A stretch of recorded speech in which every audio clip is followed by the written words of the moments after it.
Hello, everyone. Good afternoon. I hope everyone's having a great day so far, whether it's the morning if you're on the West Coast or afternoon for myself here on the East Coast. Thanks again, everyone, for joining us today. Really excited to see everyone trickling in on the call here. We're just going to wait a minute or two before we get started with today's webinar. Really great to see everyone. Just a few housekeeping notes before we get into things. Today's webinar is being recorded, and the recording will be posted on Nature Canada's YouTube channel afterwards with links to all of the amazing resources and program information that will be shared today. Additionally, the chat's open to everyone, so if you'd like to introduce yourself in the chat, our amazing panelist Kirstin will also have some questions for you, so it would be great to get some engagement in the chat there. We're going to save questions until the end. You can either use the Q&A function at the bottom of your screen or by using the raise hand icon. That will allow me to put you off mute so you can ask Kirstin your question directly over audio. So we're so happy to have you all here today. And as a note, it's great to see Nancy from Cafe Avia, Bird Friendly, and Totem Roasters in the chat today. Attendees for today's webinar will be receiving a 10% off coupon code for all of Cafe Avia's Bird Friendly coffee, which I'll be sharing with attendees on Monday once we get that report in.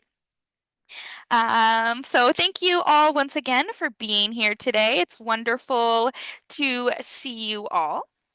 And before we get started, I just wanted to take a moment to acknowledge that the existence of Canada is a direct result of colonial policies that have negatively impacted Indigenous peoples for hundreds of years. There are currently more than 630 First Nations communities, 53 Inuit communities, and 8 Métis settlements in the country currently known as Canada, many of whom have inhabited this land since time immemorial.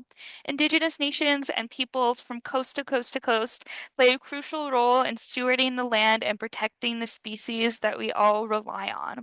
Nature Canada is reaffirming its commitment to amplifying the voices of Indigenous peoples as stewards and caretakers of the land we now reside on, the water, and species that inhabit it. Today, I'm calling in from Ottawa, the unceded, unsurrendered territory of the Algonquin and Anishinaabe peoples who have lived and nurtured this land for time immemorial. If you're unsure which Indigenous land you're currently residing on in Canada, we encourage you to check out native-land.org to learn more. And with that, I'm really excited to introduce our presenter today. Kirstin Hill is the program manager for Smithsonian Bird Friendly, the gold standard in biodiversity friendly coffee. She's a conservationist at heart and an educator by training with 15 years of experience working to engage audiences in the protection of wildlife and wild places.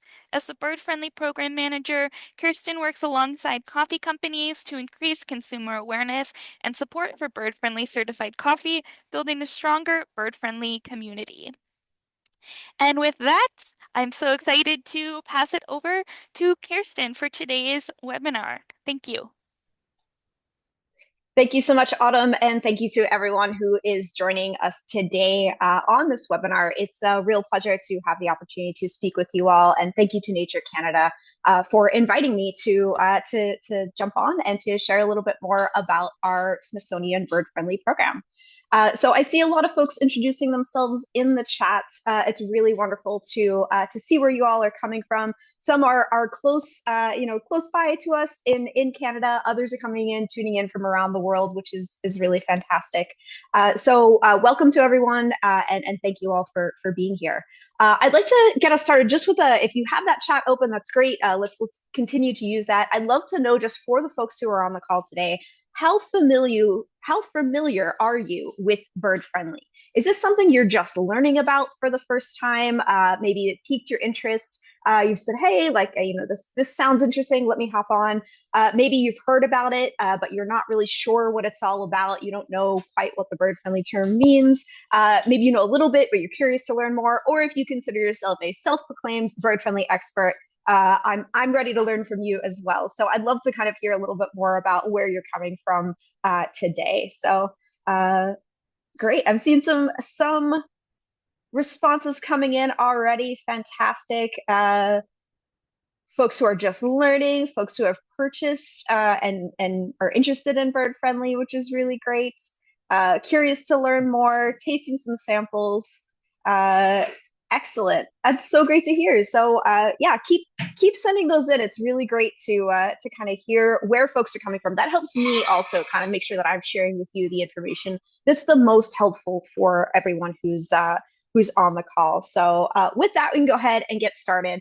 So just a little bit about what we're planning to talk about today as we talk about the Smithsonian Bird Friendly program. So first, why birds and why coffee? How do those two things sort of connect, and why is this something that Smithsonian is interested in? From there, we'll kind of go into what is bird friendly certified coffee and what are some of the benefits of bird friendly that are received not just by the birds themselves, although we'll certainly talk about that, but also, the farmers, the climate, the consumer. So what are some of those things that bird friendly offers?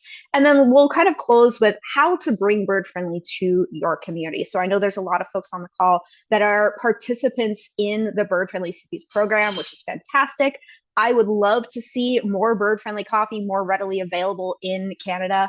We've got some really wonderful roasters in Canada already. Shout out, I think I saw David on the call from Birds and Beans, Nancy, of course, from Totem Roasters. Thank you both for joining. And for anyone else who's kind of part of our bird friendly community already who might be on the call here.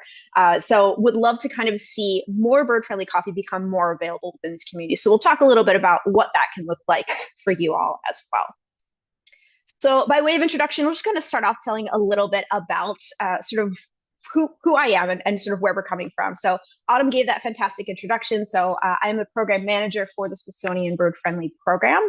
And the Bird Friendly program sort of sits within the Smithsonian Migratory Bird Center, which is, if you zoom out a layer further, part of the Smithsonian's National Zoo and Conservation Biology Institute, which is part of the world's largest museum and research complex, the Smithsonian Institution. So we're part of a very big ecosystem here it's largely housed in Washington, D.C., but we have teams and offices kind of all around the world.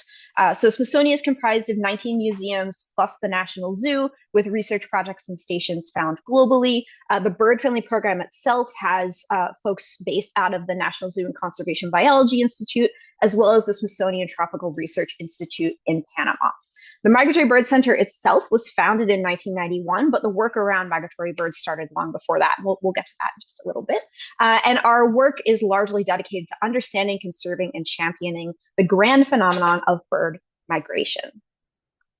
So why birds? Why are we thinking, that this is important? And hopefully for everyone on the call, you're already very invested in why birds. Birds are important. They're beautiful. They're just a fantastic, little corner of our biodiverse world, and it's just they bring so much inherent joy to our lives for the people who love them. But they are also really wonderful and important indicator species. So we really like this sort of quote from a former National Zoo board member and tropical conservation biologist Thomas Lovejoy, who says, "If you take care of birds, you take care of most of the big environmental problems in the world."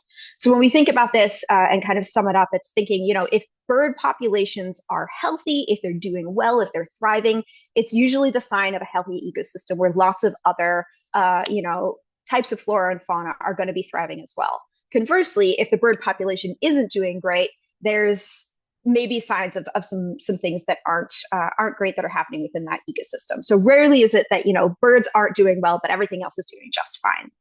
And when we take that into the context of what we're seeing with bird populations, I'm sure many of you have seen this study already. So the 3 billion bird study that came out a few years ago now, which verified what a lot of ornithologists had been observing for years, that we saw a loss of about 3 billion birds in the United States since 1970. So in that period of about 50 years, that's a remarkable loss of individual birds. So, in other terms, about 1 in 4 birds is gone, disappeared.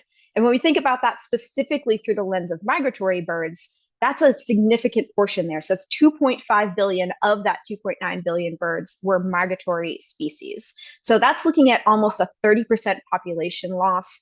And if we think about it in the terms of an individual species, about 2 in 5 Baltimore Orioles lost since 1970. And one of the most significant drivers of this loss is habitat destruction.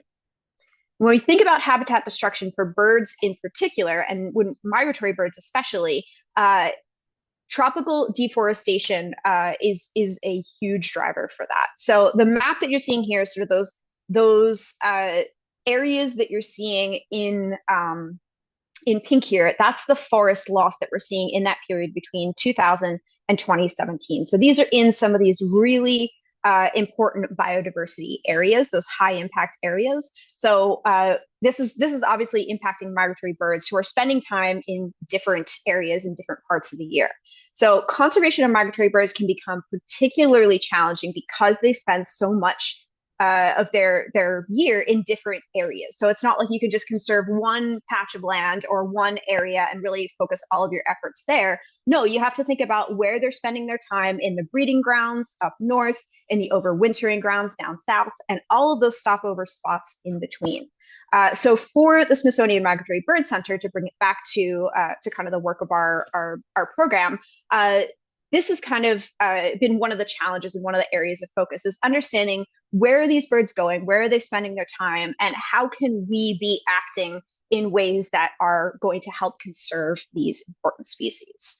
So with that, just to kind of go, oh, we want to go the other way. Here we go. To go kind of back in time a little bit, sort of like how does this lead to the creation of the Bird Friendly program? So the gentleman you see pictured here in the bottom left corner is Dr. Russ Greenberg. He was the founding director of the Smithsonian Migratory Bird Center and established the Bird Friendly Coffee program alongside Dr. Robert Rice in 2000. It formally came to be. But before the creation of the Bird Friendly program, Greenberg and other ornithologists were observing migratory bird overwintering grounds, noting the species that were present in different areas and what types of habitat that they were using.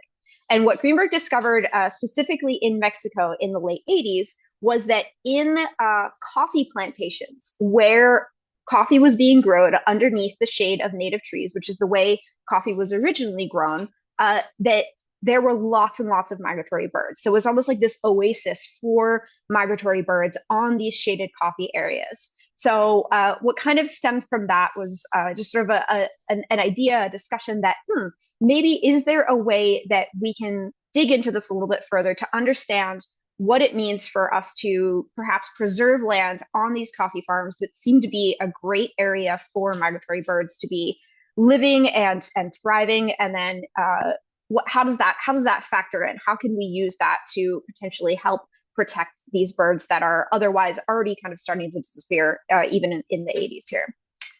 So when we think about that in the bigger context of things, the intersection of coffee and biodiversity hotspots, we touched on this a little bit. Coffee is cultivated on more than 27 million acres of land globally and is the second most traded commodity worldwide. So this is something that has a huge potential impact. And a lot of the coffee, as I mentioned, was historically grown entirely in the shade. But in about the 1970s or so, which if we think back to the 3 billion birds study, that's kind of like that initial marker for when we started seeing this decline in birds, or when we were studying the decline in birds. Farmers started removing their trees and transitioning to sun-grown monoculture as for a number of different reasons. There was market pressure, there was pressure for governments, there was, this was an attempt to battle coffee leaf rust, which was a nasty fungus that was resulting in a loss of coffee yields for them. And because of this, the sun-grown monoculture, so that idea of coffee grown entirely in the sun with hardly any other trees, shrubs, bushes, anything like that around it, started to kind of come to fruition. And today, about 3/4 of the world's coffee is grown using practices that leave no place for birds, or worse, are actively destroying forest habitat as those native trees are removed to make way for more coffee plants. So when we think about that, we can kind of visualize it. It becomes a lot easier to see once we kind of like take a look at these two different areas where coffee can be grown. So on the left-hand side, this is what we say when we talk about sun-grown monoculture. You can see it's really just sort of like rows and rows of coffee plants versus on the right-hand side, to the untrained eye, might just look like a regular forest. But these at the very bottom here that you're seeing, these are the coffee bushes. So that's where the coffee is grown. And as you can see in the shade coffee agroforestry area, there's lots of places for birds to be roosting in the trees. You can see lots of different types of trees that are in here. You can see lots of shade cover that's happening on here. So lots of areas of potential for birds to exist. So it should come as no surprise that the number of bird species increases significantly when you have coffee that's grown in this agroforestry system compared to these areas where it's just the kind of the coffee bush that's going to be on the land. So this is kind of how the bird friendly program came to be. Our scientists kind of made this connection that if we can protect areas where the coffee is grown underneath robust, dense, diverse native shade trees, then the number of bird species is going to come up. Now, we as scientists said, okay, well, that's great. We know this information. How do we turn this into something that people will care about, that people will want to do to sort of protect these agroforests and not kind of go towards this sun-grown coffee monoculture? And so the idea that came about from that was the bird friendly certification program.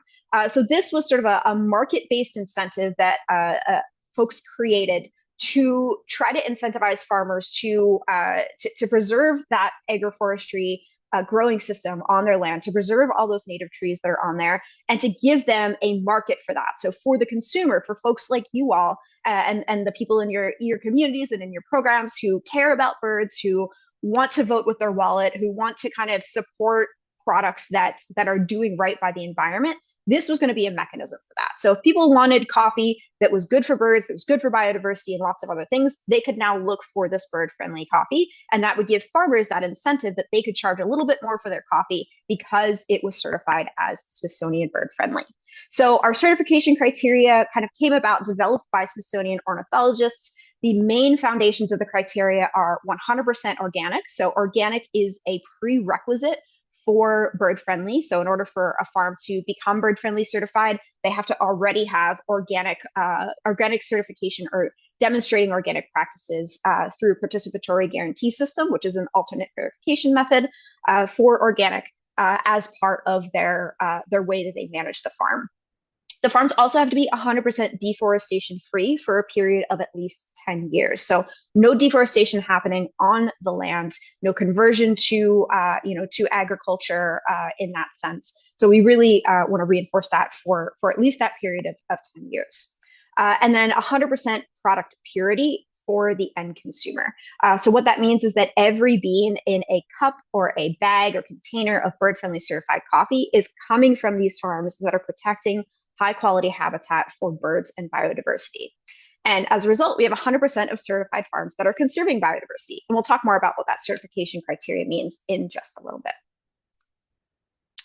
So how it works, the bird-friendly supply chain, sort of how all of this comes together. So it starts actually not with the producers themselves, but with our certification agencies that we work with. So Smithsonian provides free training to auditing and certification agencies who are already trained on how to perform organic inspections, on how to assess the bird-friendly criteria. So accredited auditors or certifiers have to go through training that our team has created that makes sure that they know not just sort of like what the criteria are and how to look at them, but why they're there, why they are important, about the bird-friendly program, about the history of what it is that we're doing, and the value that this provides to migratory birds. So once those folks receive training, if there are producers who wish to become bird-friendly accredited or bird-friendly certified, what we do is we couple them up with a certifier who has undergone our training, and then once every 3 years, they go out and they perform a bird-friendly audit or inspection on that farm.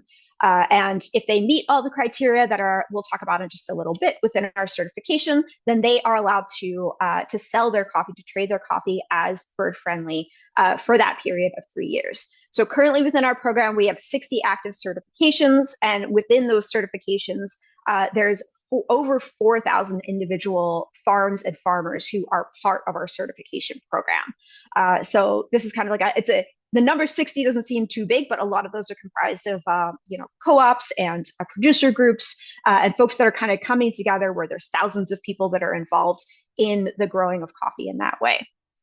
From there, we trade through our licensed supply chain. So for traceability reasons, the coffee or cocoa, as our program has just recently expanded into, gets traded through 28 importers into different markets. So we're largely in North America, so in the United States, in Canada. We also have markets in Japan, in Europe, and in the UK. So coffee is traded through these importers to our community of over 100 roasters globally.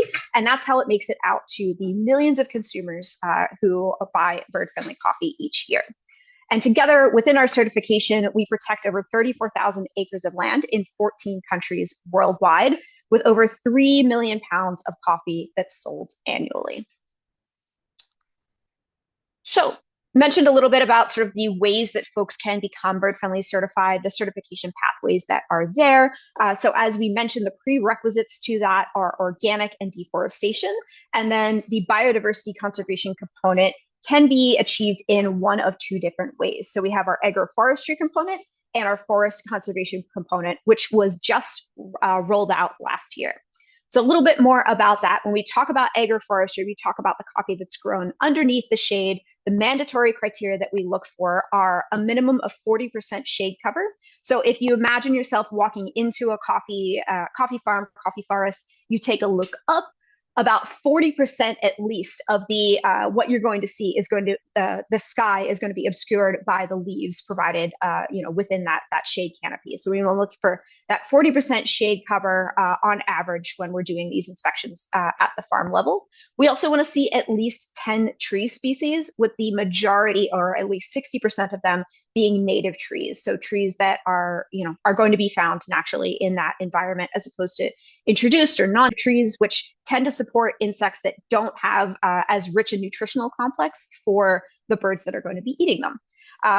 And then we want to look for a canopy height of at least 12 meters and growing. So we want to see that it's nice tall trees that are in there that provide lots of different areas and opportunities for birds to occupy those areas.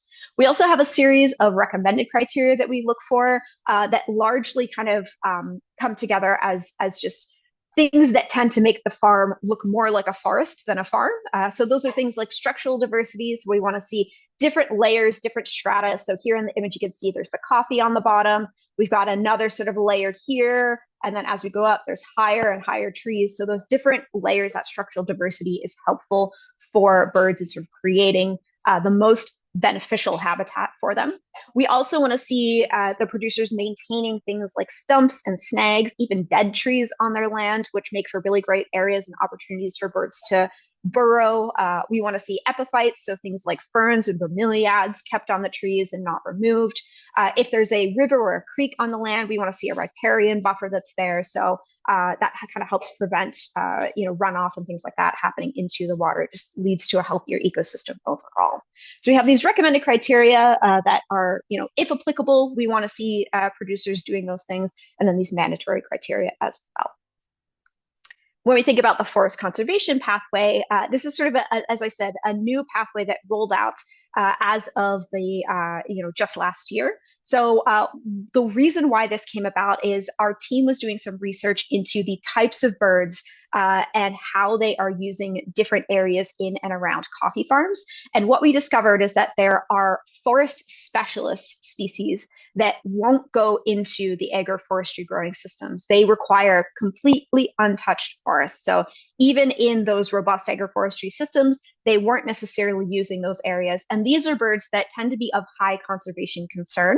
And so for that reason, we chose to expand the bird friendly certification pathway to this additional forest conservation path as well. So for farms to certify under the forest conservation pathway, they have to conserve at least 40% of their land. Oops, there we go. At least 40% of their land as forest for forest's sake. So this is either primary or secondary regenerating forest that is set aside, that will never be used for agriculture. There won't be any sort of resource extraction that is part of it. It's just going to be forest. So if they're able, the producers are able to demonstrate that 40% conserved forest that is within 2 kilometers of their farmland, ideally for maximum impact on the bird species, and that there's an active management plan in place. So that includes either ownership or land tenure in the case of indigenous holders, where they are responsible for the management decisions of that land.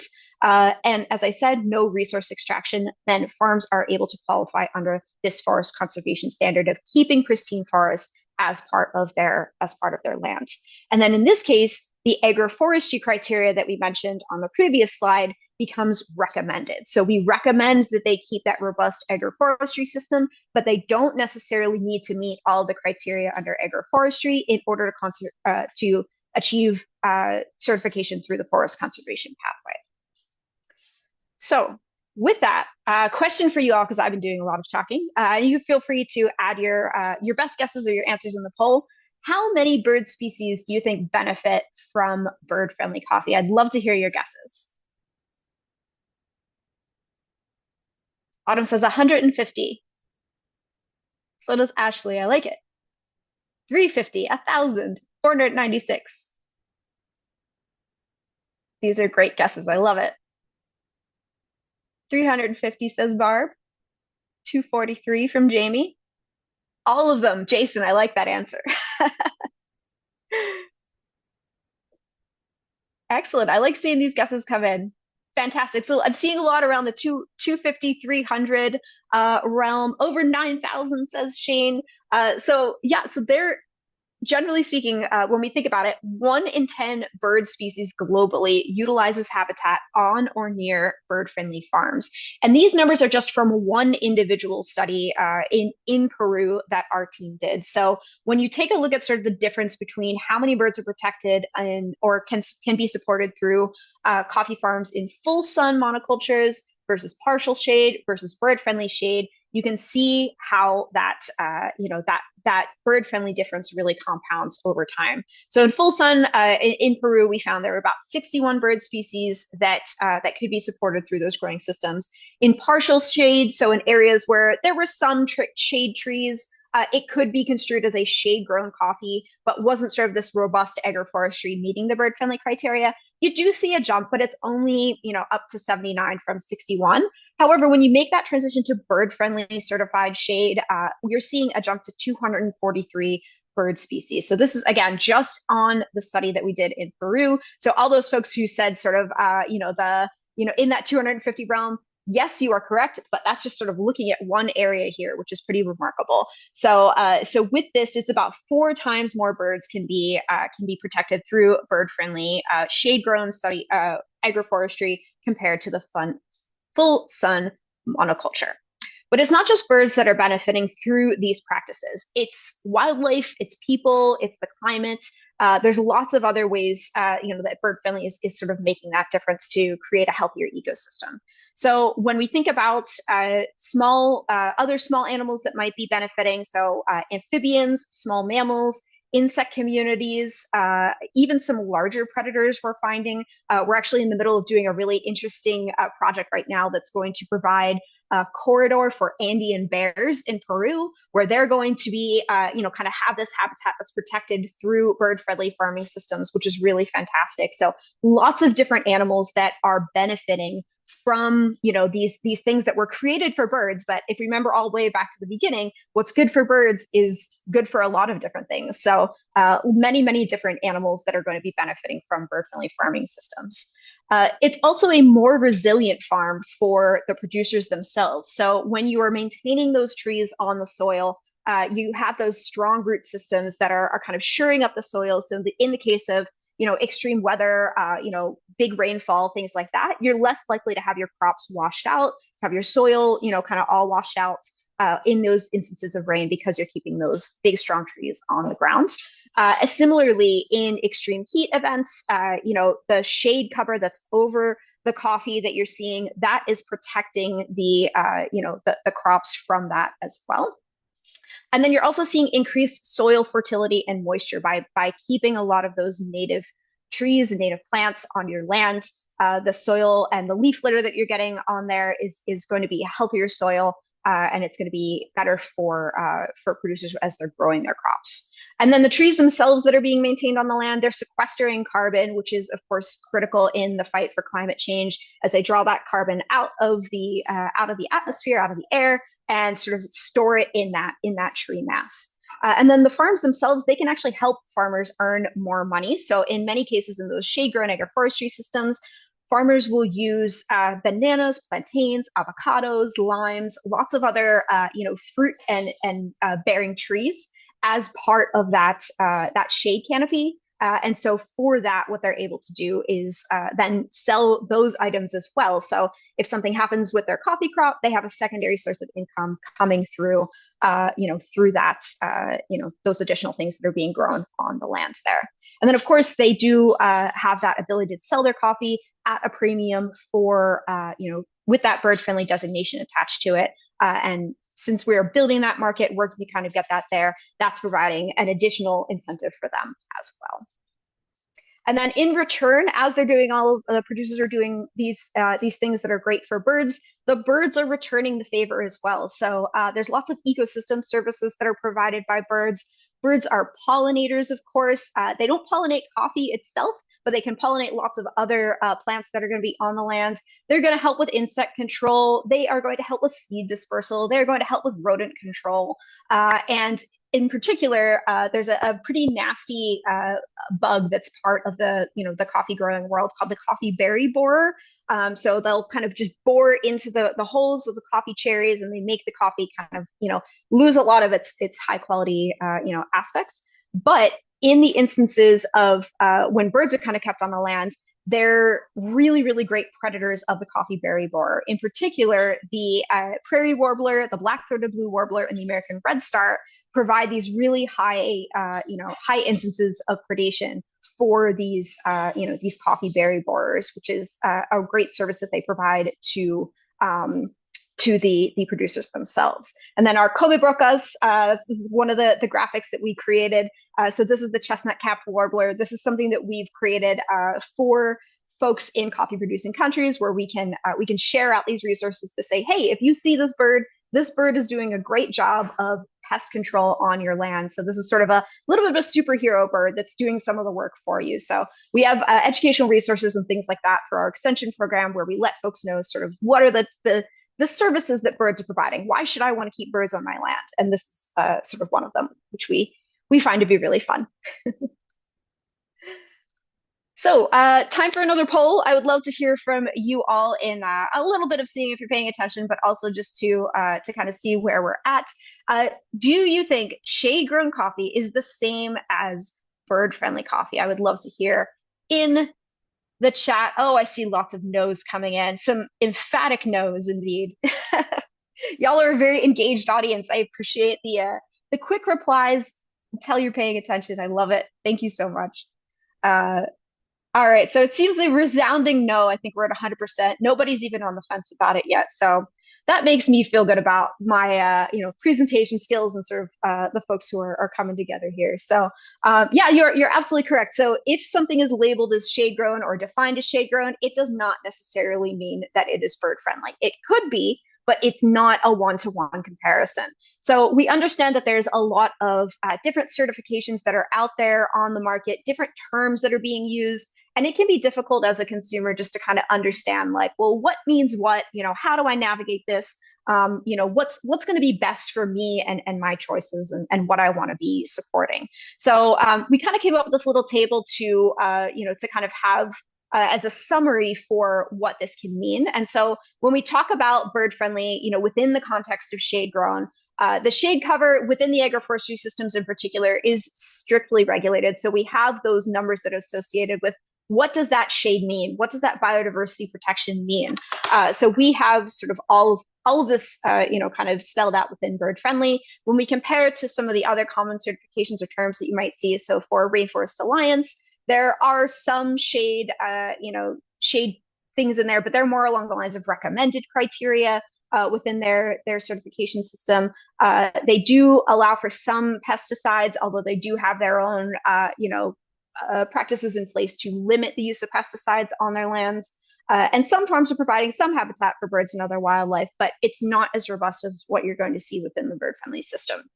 For fair trade, of course, the focus of that certification is largely around providing fair wages to and fair pay for the producers who are growing the coffee and cocoa in our cases. So they don't look at shade cover at all. It's not something that's regulated. Pesticide regulation is optional, and there's no regulations in place to help birds and other wildlife. When we look at organic, of course, organic a prerequisite to bird friendly, very strict around pesticide regulation, so zero synthetic pesticides or fertilizers. However, they're not looking at shade when it's organic. And while biodiversity benefits from the chemical restrictions that are in place, there's no habitat requirement that's there. So really the biggest thing that they're getting is no pesticides, no chemicals that are entering into the system through organic. And then there's this term shade grown, which is really not defined or regulated. Some folks can get a little tricky and maybe put a little, stamp on on their bags or containers that say, oh, this is a shade grown coffee. It doesn't actually have any teeth behind it. So there's no regulating body for the term shade grown. There's no one, certification or a third party that's going out and verifying what exactly that means. And so because of that, there's a lot of questions around this. So some farms might provide habitat in that shade grown capacity, but there's no guarantee that's in place there because it's sort of just a descriptor. It's not a verified certification scheme or anything like that. So with all of that, I hope, kind of in the time that and information I've been able to share, you're ready to jump on board. You're ready to join the movement to support bird friendly in whatever way that looks like. So for many of you, you said you're already buying bird friendly coffee or looking for it whenever you can. Hopefully you're ready to make the switch, full throated, ready to go. Let's do this thing. Let's support bird friendly. So if you're looking to do that, the best thing to do is to visit birdfriendly.si.edu to purchase bird friendly certified coffee. So you can go to our buy online page where we have lots of options for folks. If you don't have bird friendly coffee in your community, this is a great resource to have it delivered right to your door. You can kind of take a look at all the different options that are out there and find the coffee that is right for you. You can also help us by recruiting new roasters into the program. So if you really want to see your own bird-friendly roaster in your community, you can approach whether it's coffee roasters or natural food stores, things like that, to get that bird-friendly source right in your own backyard. And we'll have some more resources on what that looks like on the next slide. And then you can also explore some of the bird-friendly resources that we have that are out there. So we've created a series of toolkits that were originally designed for zoos and aquariums. That's kind of the snapshot that you see here, but many of the things that are in there can be applicable to anyone who's looking to bring bird friendly to their community or to just share that drink bird friendly message. If you're already buying and drinking bird friendly coffee yourself, next best thing you can do is to encourage others in your network to do the same. You will be the best advocate for that. You are the most trusted source for the people in your life. They're not going to listen to me nearly as much as they're going to listen to you as their friend or coworker or community leader, family member, what have you. So when we think about sort of helping to spread the word about bird friendly, we've got these neat postcards, and I can put the link to them in the chat, or I'll send it along to Autumn to send out as a supplement to folks. So this is a really nice way to sort of request bird friendly in your community. So you can hand it to your favorite, wherever it is that you're buying your coffee right now, whether it's at a cafe, whether it's at, a grocery store, a natural food store, and you can kind of hand over this and say, hey, I'm a consumer of yours. I want to buy coffee from you, and I want that coffee to be Smithsonian Bird Friendly certified. So this kind of really helps generate awareness about bird friendly. We're still a relatively niche certification in the grand scheme of things. So helping to get the word out there. And then when folks scan that QR code, it auto-populates an email that goes right to me and my colleagues in the bird friendly program. And we can then help folks along that journey for wherever it is, whether they're a store looking to stock bird friendly, whether they're a roaster looking to join the program. That allows us to kind of, shepherd them along that journey and get them connected to a great bird friendly coffee source. Another thing you can do is if you're hosting a program or an event is you can include information about bird friendly, specifically, as you're talking about birds, migratory birds, bird conservation. There's a lot of different ways that we can do that. We'll talk a little bit more on the next slide there, but having a bird friendly presence at these events to increase public engagement and awareness of bird friendly is a great thing to do. These cards, of course, you can drop them wherever it is that you're purchasing your coffee, as you said, and then sharing the bird friendly story. So whatever tidbit, whatever fun thing that you may have picked up during our time together today, feel free to share that with the folks in your life, that your favorite, coffee drinkers, as maybe you're sharing a cup of coffee with folks, whether it's at work or, on the weekend, sharing what you've learned is really helpful. And so for us, that's we're appreciative for anything you can help us do to spread the word and make bird friendly more of a household name. Now, just thinking a little bit about outreach ideas. So these are some things that you can do if you have a bird friendly event planned within your community, or just any sort of public event, community event, public programming, things like that. These are just some different outreach ideas for what you potentially can do to help spread the word. So of course you can host a bird friendly coffee tasting yourself. So there's lots of different ways to do that. You purchase your own bird friendly coffee, brew it up and have samples for folks. You can, invite a roaster to participate in something like that. So in an event with you, as kind of like a co-host where they're doing the roasting, they can talk more about sort of like the nuances of the coffee, the different flavors, the origins, things like that. So having those roasters there as an expertise, that's added to your event is awesome. If you have the ability to do that, it's a great way to go. So having those bird friendly coffee tastings, and what I found in my experience in hosting coffee tastings is the time it takes for folks to for us to pour the coffee, hand it over to folks, let them dress the coffee. It's the perfect time for an elevator pitch about bird friendly. And they tend to walk away, you're giving them something, so they feel inclined to want to listen to you. So it's a really great opportunity to kind of share that message and get folks aware of what it is that bird friendly is all about. And so another thing you can do if your event is maybe geared or program is geared more towards younger audiences, where serving them coffee probably doesn't seem like the best idea, their parents might not appreciate it. One of the things you can do is paint with bird-friendly coffee grounds. So it's actually a really neat way to have an environmentally sensitive and friendly type of paint. All you need is coffee grounds, a little bit of water, and paint brushes and some paper, and they can paint birds, they can write messages. Things like that are all options for inspiration for painting with bird-friendly coffee grounds. You can also set up a drink bird-friendly pledge board. Pledge boards are an effective way for folks to, if they're convinced that they want to support, this kind of gives them something that they can then think back to when they're at the grocery store thinking, which coffee should I be choosing? If they remember back, oh yeah, that's right, I made that promise, I made that public pledge, I wrote it on a board that said I will choose bird friendly coffee, or they're writing sort of like what it means to them or why they want to be protecting birds and biodiversity. That's an effective tool within that sort of like conservation behavior change sphere for getting folks to remain accountable to those commitments and to turn that sort of idea into an action that they're going to follow through on.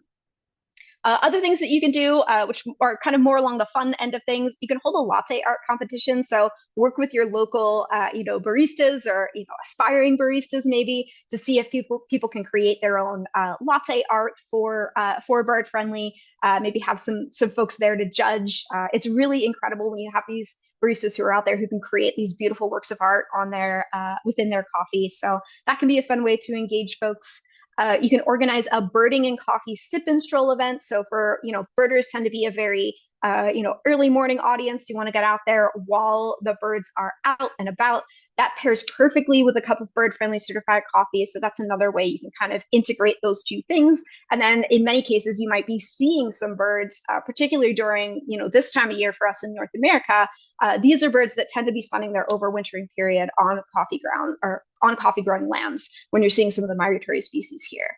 So that's another potential thing you do. And then, of course, you can coordinate a campaign to request bird-friendly coffee from local roasters, from local markets and grocers. So what we consistently hear within the bird-friendly program is the thing that moves the needle the most is consumer demand. So if consumers are letting their local businesses know, again, whether it's the roaster, whether it's a retail location, your favorite place to buy coffee. If you and your friends or your family, your community comes together and says, hey, we really want to see bird-friendly coffee in this area, that is what will get those folks to kind of know that demand is there, and that will encourage them and be the best path forward for bringing bird-friendly to your community. So our image here, this is our outreach and engagement specialist, Laura. This was an event that she did at the Houston Zoo. So a lot of times our zoos and aquariums can be really great partners. Our nature centers. So for anyone who is working in one of those sort of environmental education, public facing roles, having something like this, where, this is one of our licensed roasters, Three Keys Coffee. They're based out of Houston. They did an event with the Houston Zoo here where they talked about bird friendly coffee. They had these little samples that were out, talking about their commitment to bird friendly. It's a great way to kind of engage folks and get them invested in the bird friendly coffee mission. So with that, I just want to close a little anecdote. If you can kind of picture yourself, maybe it's on a nice beautiful weekend day, you're sitting in your backyard, or maybe you're strolling through the park and you've got your cup of bird friendly coffee in your hands. It's a nice quiet morning, and maybe you see a Baltimore Oriole that lands on your bird feeder that's in your backyard, or maybe you see one fly by through the trees. That individual bird, not just that species, but that individual bird is benefiting from the coffee that is in your cup. So these are birds, these migratory birds that we see, especially this time of year, they are here because they have that overwintering area that's protected, those coffee growing lands that are keeping those diverse, dense native shade trees over the coffee, or that forest that's conserved, that refuge for them to go to. Because they spend their time, in so many different areas, keeping that land protected in that coffee growing area is critical to making sure that you can see that bird in your backyard and in your community. So I encourage you to hopefully think and use what you've learned today to think about how you can bring bird friendly to your community, how you can make it a staple in your household, in your workplace, in your everyday life. And with that, I'd love to answer any questions that you all might have about the bird friendly program. And just thank you so much for your time. It's been wonderful to share our program with you. And Autumn, I'll let you direct the questions my way from here. Thanks. Thank you so much, Kirstin. I loved your webinar. I mean, I knew about Bird Friendly, but I still learned so much. So thank you so much, and thank you everyone, yeah, for the engagement. I loved the interaction, Kirstin. It was great. We do have some questions that came in during the presentation. So one from James in Regina. So, acknowledging that this is bird friendly, but what about labor friendly, biodiversity friendly, carbon neutral, water friendly? And then building on that, what's the difference between fair trade and bird friendly? So that was a lot of questions in one, but Yeah, of course. So our as hopefully you kind of were able to tell through our chat here, our focus within Smithsonian started with and continues to be birds and migratory birds in particular. So the way that our program sort of came to be was we didn't intend to go out and create a coffee certification. We just sort of stumbled into it as scientists who were looking for ways to protect birds and biodiversity, and certifying land on coffee growing areas appeared to be a way for us to go ahead and do that. So that is when you think about sort of like why birds, why are we individually as Smithsonian Bird Friendly talking about birds? Because we are a product of the Smithsonian Migratory Bird Center and the National Zoo and Conservation Biology Institute. And that is not to say that the other things aren't important. They absolutely are. And hopefully sort of some of those additional benefits that we talked about are, can kind of demonstrate how bird friendly does go beyond just birds. It's not just birds. It's wildlife. It is, climate friendly. It is many of those things that you kind of listed in your question there. So when we think about the difference between fair trade and bird friendly, so fair trade is really largely looking at the payments to farmers and the things that what they are getting, fair pay for their coffee, and so it's kind of setting that minimum standard, that minimum guarantee payment that they're going to receive for any coffee that's in there, that's traded through that certification. And Bird Friendly does not have an independent sort of like a minimum guarantee for farmers for what that price additional premium is going to be. However, about two-thirds of the coffee within our supply chain is also certified as fair trade. So there's a lot of coffee out there, which is what we largely think of as like triple certified. So it's bird friendly, it's organic, and it's fair trade. So if fair trade is something that's important to you and your personal values, it's very easy to find a bird friendly coffee that is also fair trade as well. Thank you. Great answer. I was gonna say I've seen some of those triple certified ones myself here in Ottawa, so that's great news. A question from Barry. I've heard complaints that there's a cost for certification, which may be a barrier for some farmers. Can you comment? Yeah, for sure. So for us, the cost to the bird friendly inspection, they do not pay anything to Smithsonian. So producers pay nothing to us. That's important to us. That we're keeping that cost as low as we can. Really, the only cost that's paid by producers is the cost for the audit company, for the certifier to come out and to verify those bird friendly practices on their land. And so for that, it's really just a per diem cost that's negotiated between the producer and the certifier. And for that, what that amounts to is really dependent upon the size of the farm. So how many different points of inspection that they have to visit in order to verify the farming practices are indeed bird friendly. And so what we recommend in order for keeping costs down for producers is to couple the bird friendly inspection with their annual organic audit. So they're not paying an inspector to come out a second time during the year, which can be additional travel, additional lodging, things like that. They're just adding on a day or a few, however many it takes to certify their land to that annual organic inspection. And since bird friendly is only once every 3 years, that's only going to be a cost that they incur, on that schedule as opposed to being an annual cost. The biggest thing that we tend to hear from producers is the cost of the organic, not the cost of the bird friendly. Thank you. That's super interesting. And I love the idea of combining the two audits together for sure.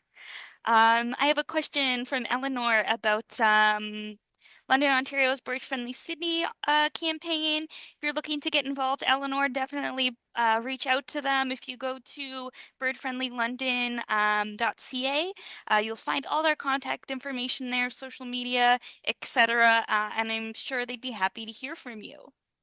And then I have a question in the chat here from Jody. How do farmers prevent leaf rust, as mentioned earlier, with these bird-friendly farming practices?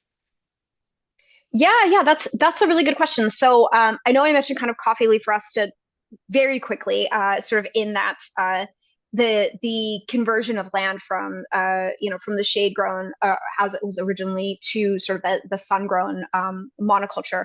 It was thought that providing more sun would sort of burn up. So the coffee leaf rust is a type of fungus that the additional sun would help burn up the coffee leaf rust and make it so it's less of a kind of wet environment for the fungus to really thrive. That kind of was met with the mixed results where like sometimes it does work, other times it doesn't. So for coffee leaf rust, it is something that there's in recent years there's been I guess different things that have been tried to try to combat that.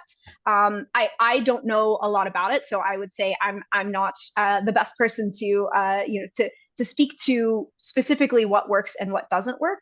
But I know that there's different things that have been tried by different producers for for combating that. So that's a really good question that I don't have a very good answer to. I'm sorry, but I can do some more research and see what I can find, and I'll send it over to Autumn what I'm able to discover there to answer that question a little bit better. No worries. Thank you, Kirsten.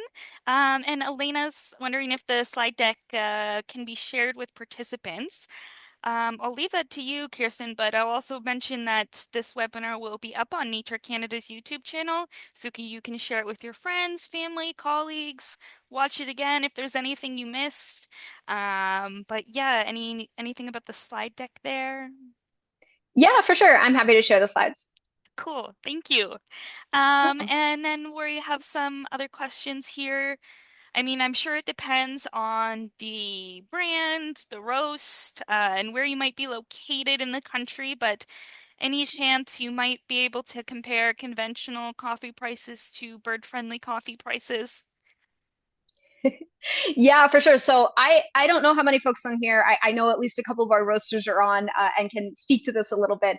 But the coffee has been on a wild ride this year. So there's a baseline price for coffee. It's called the kind of the C market price. And that is the price against which most coffee is traded, and where folks are buying contracts or whether they're buying coffee on what's called spot availability. So just buy like what importers have in their warehouse and things like that. That C market price for coffee has been on an absolute roller coaster. So it's gone up, up, up, up, up quite a bit during the year. Recently, it started to come back down again. So this has to do a lot with sort of the rising demand for coffee, and then or decreased production from some of the areas, the countries in which there's the most amount of coffee that's being produced. So in Vietnam, in Brazil, they're seeing decreased yields because of climate change, honestly. So because of a lot of these things that are happening, where the coffee isn't as productive, the crops are being lost or washed out, things like that. So there's not as much coffee that's coming out. However, there's more coffee than ever that's being consumed worldwide. So whether you're Canada, whether you're United States, just looking globally, coffee consumption is on the rise. And so, supply demand, economics 101 is the more people want coffee, the less coffee that's available, the higher the price of the coffee tends to go. So we're seeing a little bit of stabilization that's starting to occur in this year's crop that's kind of coming in. So this is a very long-winded way of saying it's very difficult to compare the two right now. However, what I can generally say is that if you are someone who is already drinking what we would consider specialty grade coffee, so if you are drinking a coffee from a local roaster, if you are drinking coffee and purchasing coffee that is consider that specialty grade, which in the coffee world is like 80 points or higher on a cupping score, then when you look at the price of a bird friendly coffee compared to that other specialty coffee that you're currently purchasing, you are not going to notice much of a difference. It's going to be a few cents, if anything. So they tend to be kind of very similar in price at that specialty grade area. However, if you are currently drinking what I'll politely call gas station coffee, so something where you're just like, hey, I'm drinking this for the caffeine, not because it tastes good. You're drinking something that is sort of just maybe just in large bulk containers at on the bottom shelf of the grocery store. Yes, there is going to be a significant price difference in that compared to a bird friendly certified coffee. So that's largely because the different types of beans that are going to be found in those coffees, the way that the coffee is roasted, the attention that's paid, the freshness of the coffee, the quality. There's a lot of factors that go into it, and bird friendly is just one of them. The bird friendly beans do anecdotally tend to taste better because they ripen in the shade, when they're in that agroforestry system, and that leads to a more robust, complex flavor, which is kind of something that folks tend to look for. And then we're doing some studies as well on sort of the soil microbiome. So what's going on in the soil that's leading to different specific qualities that you're finding in a coffee. So different flavors that are being drawn out depending upon, the microbiomes that are in the soil, which is really cool. Just a fun, like little nerdy sidetrack there to go down. I love that, Kirsten. And then I think we have time for maybe two more questions. First one being, can any coffee growing environment globally be certified bird friendly? Yeah, that's a really great question. And in theory, the answer is yes. So if there's a coffee farm that would meet the bird friendly standards, whether it's through that forest conservation pathway, whether it's through the agroforestry pathway, we are able to connect with local auditors in that environment, provide that bird friendly training, and that farm can be bird friendly certified. Now, when we think about what are the different factors that go into like being able to grow coffee under the shade, one of those things that can be a challenge for folks at certain elevations, depending upon where they are positioned on the mountain, depending upon the climate in their area. So another sort of benefit to that forest conservation pathway that we have is that it opens up bird friendly certification to other folks where just growing coffee in dense and diverse native shade, what just wasn't an option. Like it wasn't a productive way to grow the coffee. The coffee didn't thrive. The farmers at the end of the day, they have to feed themselves, their communities, they have to make a living, and growing coffee bird friendly in that way is not a pathway. So in theory, yes, we are very open to talking to anybody who from any country who's interested in having bird friendly certified coffee. And then last question before we wrap it up. How do, in your experience, farmers discover bird-friendly coffee certification? Word of mouth, advertised? Is there a directory? Yeah, that's a great question. So we attend a few events every year that help us connect to producers who are interested in exploring bird-friendly certified coffee. So whether it's the Specialty Coffee Expo, that happens annually within that specialty coffee realm. There's an event called the Producer Roaster Forum where we tend to connect with a lot of folks. I have a counterpart who works in Panama at the Smithsonian Tropical Research Institute. She does a lot of sort of like boots on the ground work and connections. We do quite a bit of what we call extension work, which is going out to coffee growing communities and sharing just ways for them to move along the bird friendly spectrum. And then if they wish to try to pursue bird friendly certification, we are absolutely there to do that. And then our certifiers, our auditors themselves, sometimes when they're going out and performing certification inspections, would mention to a farmer, hey, you probably would also qualify for bird friendly if that's something that you're interested in for entering that market. So those are just a few ways, but yeah, lots of different ways that folks tend to come to us. Some just write into our website and say, hey, I heard about you. I'm interested in knowing more. Connections through roasters. Yeah, lots of different ways folks kind of discover at the producer level of bird friendly. I love that, Kirstin. Thank you so much for your presentation today. Thank you, everyone, for attending. For Jeff's question, just last as a reminder, all attendees from today's webinar will receive a 10% off coupon code on Monday for Avia Bird Friendlies, Nature Canada branded bird friendly coffee, which is just one of the sources of bird friendly coffee in Canada. Jeff, one of the links in Kirstin's slides, if you visit the Smithsonian Migratory Bird Center's coffee website, you'll be able to find a whole list that you can order online. And then, of course, depending on where you're located in the country, there might be some already at your grocery store or local natural food store. And thank you, Kirstin, for sending that link in there. So it's birdfriendly.si.edu to check out that directory. And thanks again, everyone. I'm going to stop the recording now.